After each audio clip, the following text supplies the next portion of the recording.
Session 3 classes and objects.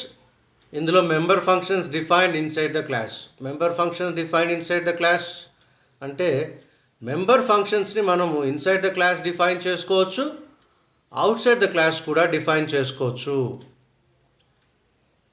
ముందుగా programme copy చేసుకోండి. నేను ప్రతి సెషన్లో కూడా చాలా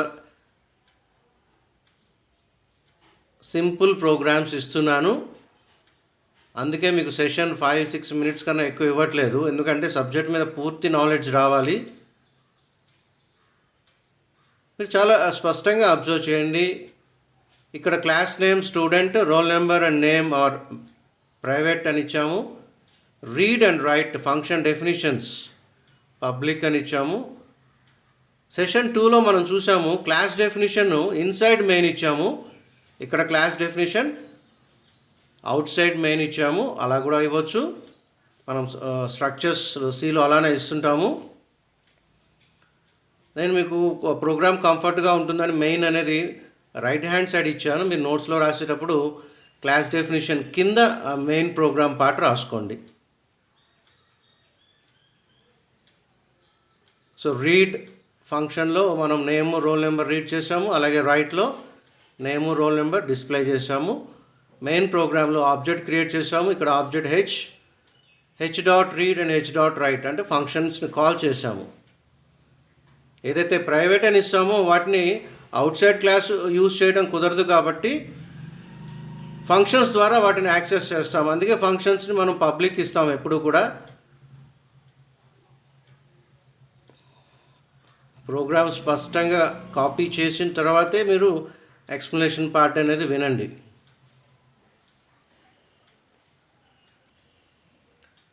ఈ సిలో ఫంక్షన్స్ కాన్సెప్ట్ మీరు రిఫర్ చేసుకోండి ఒకసారి, ఎందుకంటే ఫంక్షన్ డెఫినిషన్, ఫంక్షన్ కాల్ ఇలాంటి చాలా ఇంపార్టెంట్ ఇక్కడ ప్రోగ్రామ్స్లో.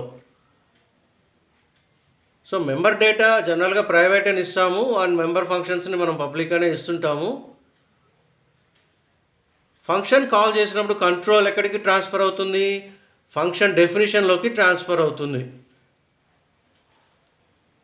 Class definition, object creation, function definition, function call ఎక్కడ కన్ఫ్యూజ్ అవ్వాల్సిన అవసరం లేదు.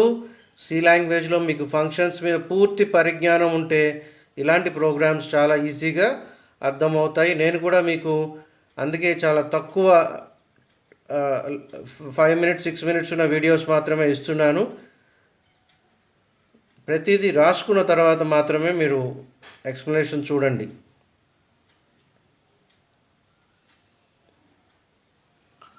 సో ఈ ప్రోగ్రాంలో రీడ్, రైట్ అండ్ 2 ఫంక్షన్స్ ఉపయోగించాము. మనం ఎన్ని ఫంక్షన్స్ అయినా ఉపయోగించుకోవచ్చు మన అవసరాన్ని బట్టి.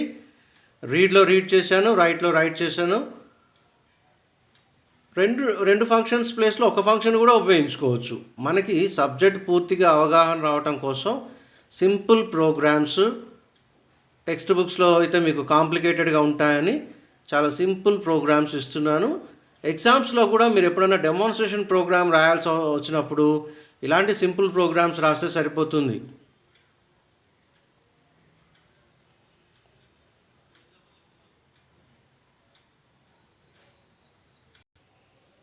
సో ప్రైవేట్ అనిస్తే ఏం జరుగుతుంది? ప్రైవేట్ డేటాని మనం అవుట్ సైడ్ క్లాస్ ఉపయోగిస్తే ఏమొస్తుందో ఇక్కడ డెమాన్స్ట్రేషన్ ప్రోగ్రామ్స్ చూద్దామా?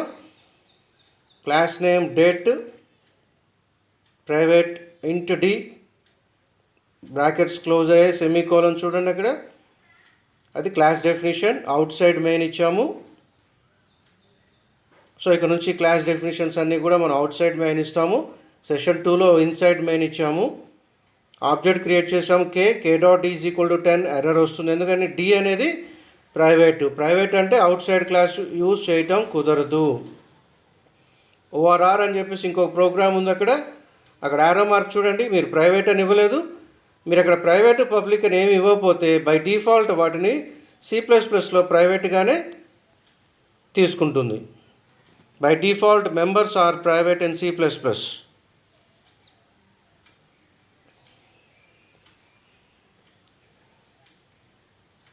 నేను మళ్ళీ చెప్తున్నాను, ఫంక్షన్స్ కాన్సెప్ట్ సిలో చాలా ఇంపార్టెంట్. మీరు అది రిఫర్ చేసుకున్న తర్వాతే ఈ క్లాసెస్ అండ్ ఆబ్జెక్ట్స్ అనే టాపిక్ని మీరు చూడాలి, ఎందుకంటే function definition, function call, control ఎక్కడి నుంచి ఎక్కడికి ట్రాన్స్ఫర్ అవుతుంది అనేది చాలా ఇంపార్టెంట్.